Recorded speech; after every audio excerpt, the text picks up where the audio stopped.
Bien, pues vamos a empezar ya con la continuidad. La continuidad de una función dice dónde una función es continua o si es o no continua. O sea, una función puede o no ser continua. Es muy fácil de entender. Cuando una función se puede representar, se puede pintar sin levantar el lápiz, el rotulador, el boli del papel, o de la pizarra en este caso, entonces es continua. Si la función tiene algún punto en el que hay que levantar el lápiz para seguir pintando, entonces es discontinua. Vamos a ver un ejemplo. Una función continua, por ejemplo, sería esta, en la que yo cojo el lápiz o el rotulador y empiezo a pintar y no levanto. Eso es una función continua, sin problema. Ahora imaginemos una función en la que empiezo a pintar,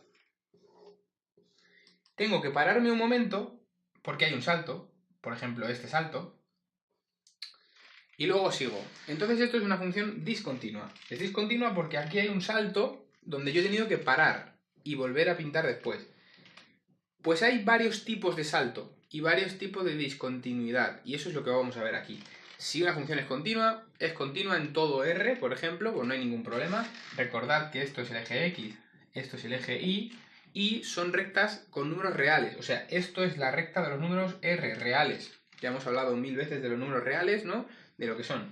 Entonces vamos a ver los tipos de discontinuidad simplemente porque esta es la parte teórica, ya los ejercicios vamos entrando en materia. Bien, ¿qué tipos de discontinuidad tenemos? Pues por un lado tenemos esa que acababa de pintar yo, que es una discontinuidad en la que yo empiezo a pintar y llega un punto en el que hay un salto. Pero el salto es un salto finito, se dice, ¿no? Un salto de una distancia concreta, por ejemplo, de aquí a aquí. Imaginaos que es así, ¿no? Hay un hueco aquí arriba y un punto aquí abajo. Significa que cuando cuando estamos mirando en este valor de x, del eje x, la función vale lo que diga este punto, no ese. Y a partir de aquí, pues la función continúa. Esto es una función discontinua, pero esto se llama discontinuidad de salto finito, porque hay otra que es de salto infinito. Vamos a escribirlo esto por aquí con un rotulador para que quede claro. Esto sería discontinuidad de salto finito. Bien, y ahora vamos a pintar una que sea discontinua, pero de salto infinito. La diferencia es que este salto que vamos a ver ahora,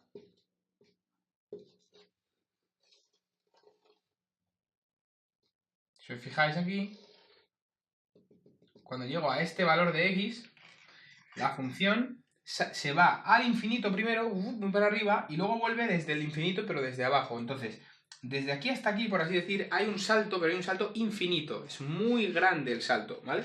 Entonces, esto se llama discontinuidad de salto infinito. Discontinuidad de salto infinito. Y esta es la diferencia más importante entre estas dos. Vamos a continuar con creo que es la última discontinuidad que vamos a ver hoy, que es esta de aquí. Tenemos una función, podemos tener una función que tenga simplemente pues todos sus valores, pero haya un punto concretamente que falta y esté, por ejemplo, aquí arriba.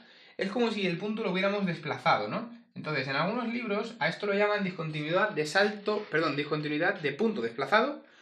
En otros libros, que a mí me gusta más esa definición, lo llaman discontinuidad evitable, porque simplemente con poner ese punto donde debía, se acabó, no hay discontinuidad, ¿no? Es solo un punto el que se mueve. Entonces esto lo vamos a llamar discontinuidad evitable.